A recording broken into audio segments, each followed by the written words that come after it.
Harrisburg Stampede. Justin Coble with I gotta change the freaking... Oh, there it is. Basically, they were It's playing Major Major League with a real game, yeah. Oh, shit, there's the Hattie. Ladies and gentlemen, welcome to this episode of the None Other Sports Podcast. This is the Satan's Asshole edition of the show, as summer has hit Pennsylvania like a motherfucker. And that's just how we're starting here at 7:30 a.m. on a Saturday morning. My name is Jason. I'm David. Go ahead. No, it's just hot. It's just, in general, hot. It was, last I checked, it was already in the 70s this morning. Yes. When I took the dogs out, I was like, come on, this early in the morning. It's stupid hot. Is the only way to accurately describe just how hot it is where we are. I mean, my poor dog, Daisy, at night she loves sitting out with me, but it's like I can't let her sit out with me tonight. Last night, you can't basically. even sit out. I was sitting out. I had a fan blowing on me just to get circulation through. Even she was sitting in front of the fan, but even I had water out for her with ice in it, and it just, it was just too, it was just overmatched for her. Oh, dude, I was fine because I had my drinks last night. Yeah, you had a few. Just a few. So the current temperature in Williamstown is 72 degrees, and then on AccuWeather underneath that it has the real feel. It feels like 81 degrees out because of the humidity. So basically, feel like you're just putting your head in an oven. 7:30 in the fucking morning. Yeah. Yeah. So makes sense. Hence Satan's Asshole edition. I don't think that's going to be the title of the episode, unlike last episode, which was the Butt Crack of Dawn episode. Well, we're sticking with that part of the anatomy here. At least we're consistent. We're nothing if not consistent. Does that mean we're asses? Some people might say we're assholes. We might have driven through town with the windows down 20-some years ago singing the Asshole song by Dennis Leary. Yes. With our heads out the window like Ace Ventura. That was a great movie. That was a great movie. I love how you're glossing over the fact that we did that. All right, let's get this show on the road, David. Stanley Cup Finals are going to a Game 7 after the Oilers of Edmonton were down 3-0 to the Florida Panthers. Could this be the greatest comeback in Stanley Cup history? Well, the fact that it only has happened once in Stanley Cup Finals, and that was back in 42, where Toronto did it to Detroit, down 3-0 and coming back. And it only has happened 3 other times in the playoffs itself. So it's very rare. Extremely rare. But the way Edmonton was that the last time the Maple Leafs won the cup? Because it's been decades. I'm making a joke. I'm not being serious. I know the last time they won a cup was in 67, but I was gonna say it's been a long time, same as Philly. Not that long. 75. That's still almost 8. That's 8 years. That's 8 years closer to now than Toronto did. Still. But yeah, it was in the finals. It was 42, and in 42 was the Leafs over the Wings. See here, the quarterfinals was the Islanders over the Penguins in 75, the Flyers over the Bruins in 2010, and the Kings over the Sharks in the first round of the 2014 Western Conference. So okay, those were only 4 successful in the NHL so far. So I read that this is the 18th time in NHL history the championship round has gone to the 7th game. So it's not like it's a common occurrence in the sport. The most recent one would have been the Blues and the Bruins back in 2019. Mm-hmm. Before that, it was 2011, and then 2009, and 6 and 4, and 3, and 2000. The 2000s were like the decade of the A competition. of the seventh game Stanley Cup. Yeah. But then after 2001, you go back to 94. Yep. And then Before that, 87, 87, and 71, then 71.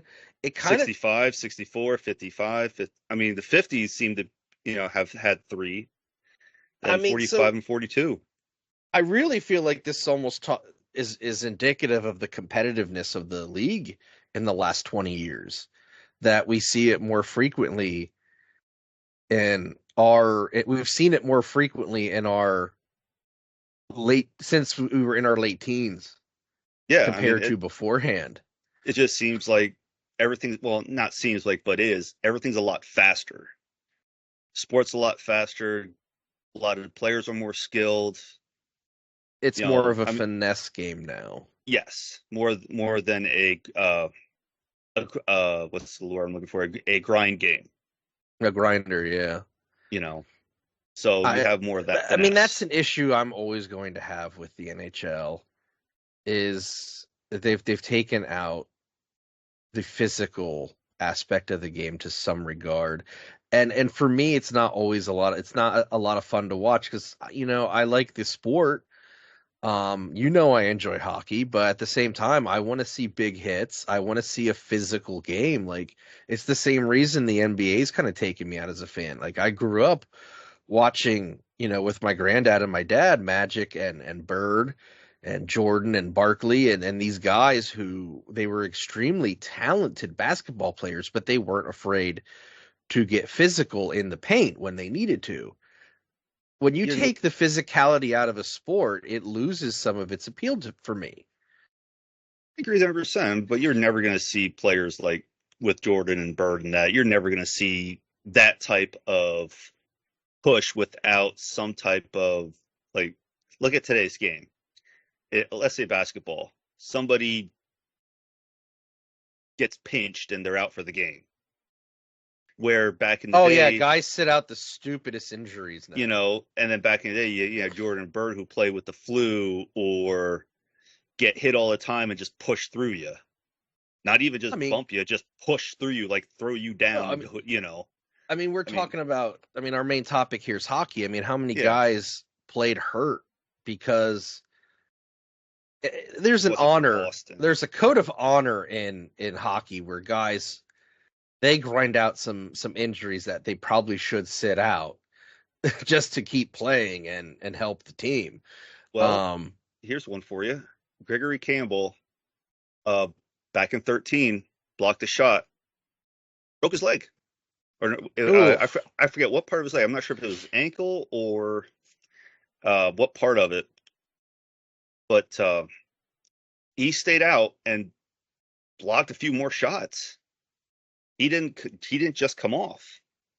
The only way a hockey player is coming off is on a stretcher, especially in the playoffs. Especially in the playoffs, they're not coming off unless they're taken out in a stretcher, because that's just what it is. And even during the regular season, you see players who don't even miss a shift, and they went in the back and got stitches. I feel like I'm supposed to mention Clint Marlachuk again, but I'm not going to. I mean, I did, but I'm not. Well, he kind of missed the shift after that. Yeah. But I don't suggest people watch this if you have a weak institution. Yeah, it's not pretty. I think constitution was the word I wanted, but it's early.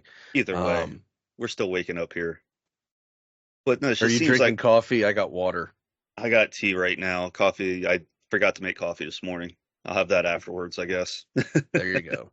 But it just seems like the playoffs are, especially hockey, you don't screw around with the players. They are hard-nosed, do whatever it takes to get, just to win, just because of what's at hand. And right now, Florida has that slipping away right now. I was going to say the momentum's with the Oilers at this point. I mean, they rallied back from 3 down, where it was almost a full sweep in the Stanley Cups, to now they're in game 7, and it's where is Where's Game 7 taking Florida. place at? Florida. Ooh. So Okay. can Edmonton pull off the sweep or pull off the 4 straight games in Florida? That's going to be the kick. That'd be interesting to see that comeback because of how Florida has been this season, especially this playoffs, have been so dominant to now all of a sudden, well, shit, this is not going to end well.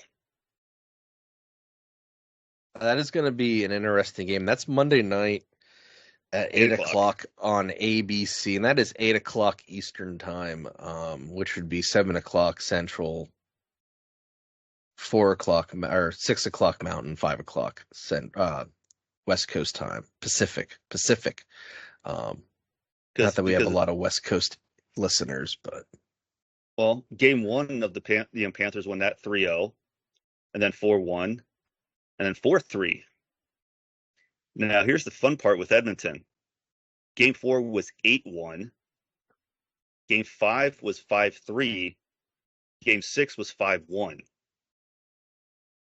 So they opened up the scoring floodgates the past 3 games than Florida did their first 3 games.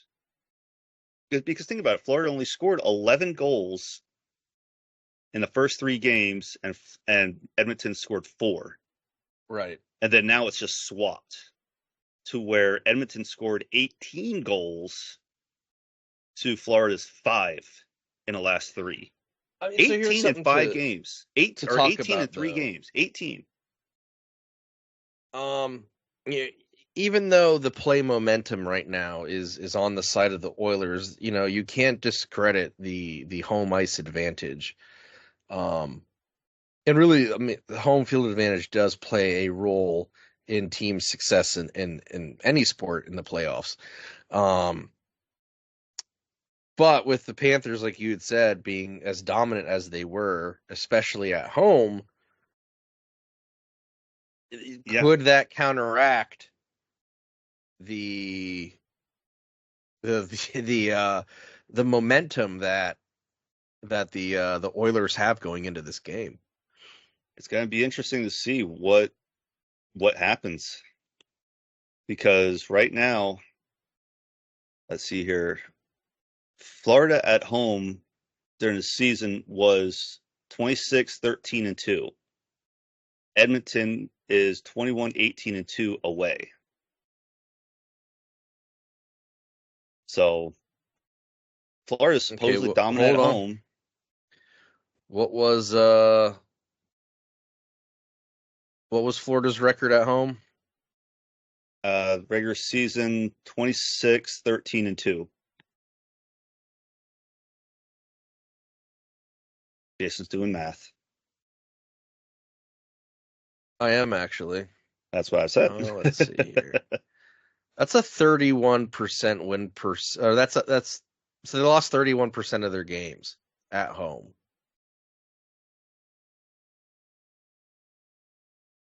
So yeah, this could be fun. I mean, I'm going for Florida because they never won a Stanley Cup. They've been there 3 times and never won one. They were back in 96 where they lost to Colorado in 4 games. They lost last year to the Knights in 5. So they're due is what you're saying. Yeah.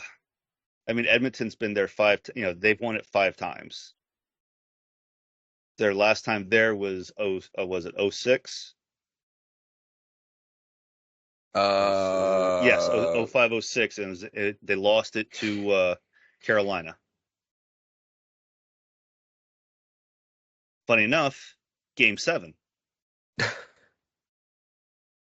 Yeah, I actually just wait a minute. Didn't that? I'm literally thinking to myself, didn't that go to Game 7? I just quickly went back to that one link, and sure enough, yep, Hurricanes beat Edmonton 3-1. So now, despite Edmonton has momentum, could Game 7 be a curse for them? Because some teams have that. Some teams are Some teams cannot win a game 7. Who knows? Yeah, but they won in Game 7 in 1987. Well, maybe because it was 87. I 7. mean, they beat legendary goalie Ron Hextall. Oh, Hexy. He was a goalie you don't want to mess with.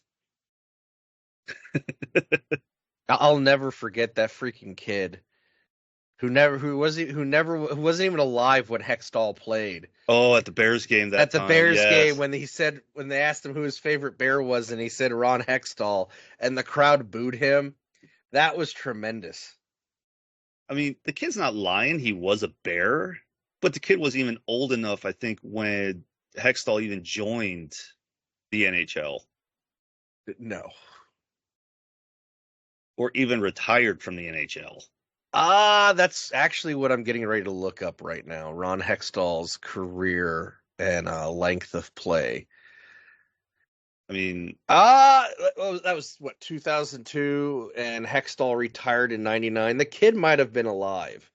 I'd have placed the kid around 8 or 6 years old at the time. So either way, he might have seen Hextall play in the NHL, but he did not see him play for the Hershey Bears. That's for sure. no. Unless that was some Benjamin Buttons ass person. Yeah. God, I might be saltier in the morning. You know that. You had a few drinks in you in the morning. No, I don't.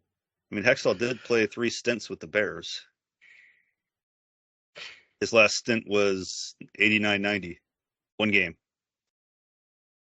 That kid wouldn't have been alive yet. Yeah. 89-90 was his last game with the Bears, and that was 1.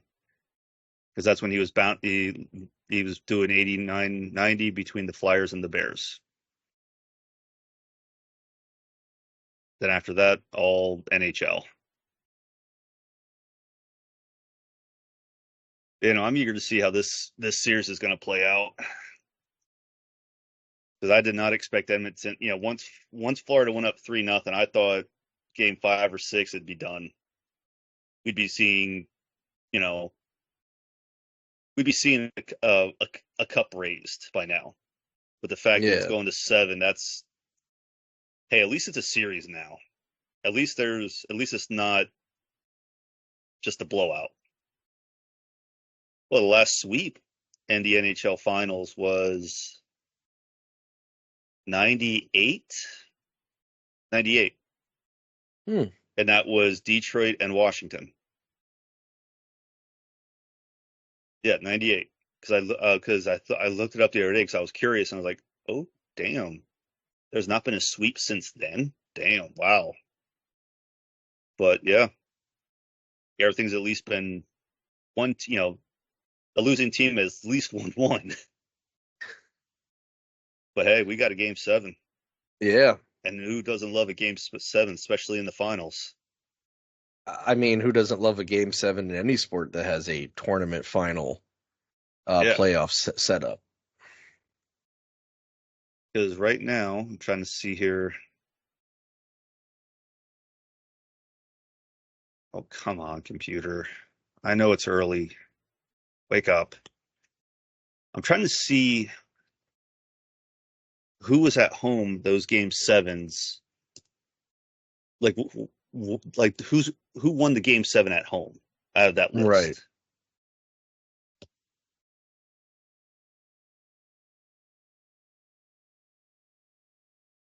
Because who knows? Some teams can't win a game 7 in general. Some teams can. Some teams only win 1 out of so many, and that's just the overall playoffs. Yeah.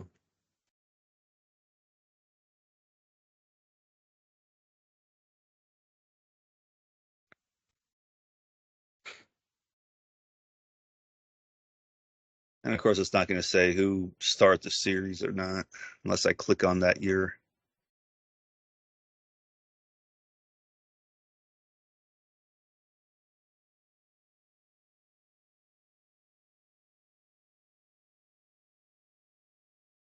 Oh, come on.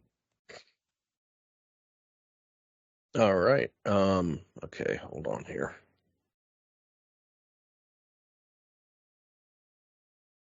Did you find it? I don't know. Either way, Uh, it's going to be interesting. to quote Harry Doyle in the classic baseball film Major League, to hell with it. Either way, we're going to a game 7. Who knows who's going to win this one now? Now it's just a toss up because Florida's losing momentum. Edmonton's just flying. Yeah, but I still think you can't discredit that home advantage. No, you can't discredit. I Playing in mean, front of your crowd, having them being that extra person there on the ice or on the field, that makes a difference. plus all the rats. All the rats, yeah. For those of you who don't know, Florida wins, they throw rubber rats out in the ice. Because they can't ethically throw Yeah. dead And, rats on the ice. and this, That's a disease issue. well, this could also be a curse too for Florida because that was back 95, 96 when that happened. And they lost to Colorado in the Not finals. not not to go too deep into this because I know we're nearing the end of this half. I am such a sucker for hockey lore, like how oh, was it the Sabres were cursed because one of their players killed a bat before the face-off in a game against the Flyers where the arena's Oh cooling yeah, system. yeah. Somebody Yeah, batted to, yeah, and it just the fall game. yeah, the fall game and that killing the bat cursed the Hmm. team, and I love all that stuff like that. I could read hockey lore all day because it's so entertaining, and it's baseball has a lot of superstitions too, so I'm always into reading like sports superstition stories and why things happen. It's fun. Um, It's interesting because 96 Scott Melby scored 2 goals in one game, and before the game he killed a rat in the locker room with a stick. He slap shot it basically. yeah. So hence the rubber rats because they used. Oh, so the fall game was the Stanley Cup Finals too, Game 3. So See, we it's got all yeah. kinds of stuff. I think if you look on YouTube, they'll actually show you like I think somebody has a piece of the drywall with some rat blood on it in Oh, a cave. really? Yes, it, Again, not to go too deep into this, but this piece of hockey lore is from the Stanley Cup Finals as well. Um, when the Boston Garden lost power in the middle of the Oilers Bruins Stanley Cup Game 4, and they had to replay Game 4. oh jeez, that had to Um, suck. so thankfully, someone recorded that on ESPN, and it's on YouTube for prosperity. And oh god, I can see him clear as day in my head. I want to say it's Tom Mees. It was Tom Mees from ESPN, and he was like their NHL correspondent, right? And we're going long on this period, but whatever. It's Saturday morning. Yeah, it's Um, Saturday morning. Why not? he was the NHL correspondent for ESPN for a long, long time until he tragically passed away. Um, and he's interviewing fans outside of the Boston Garden and asking them if they'll come back for a potential rematch the next night. And when he interviews a kid and he goes, "Are you going to come in?" And the kid goes, "I've been sneaking into games all season." The kid just rats himself out on live TV. That's great. And once Mees like realizes what the kid's saying, he quickly pulls the mic away and moves on. That's great. You you gotta look it up on YouTube. It's hilarious. I will have to do that now. I will definitely have to do that now. But I mean, I feel with for game 7, yeah, game 7s are great, but I think what makes a game 7 even better is when it goes to overtime. Just because then now it's do or die. it is, as they say, nut cutting time. Last shot wins. So Monday, we'll find out who wins the cup either way. Yep. Will history be made? Who knows? So I'm good with this if you are. I'm good. And that would be the end of the first half. We'll be right back.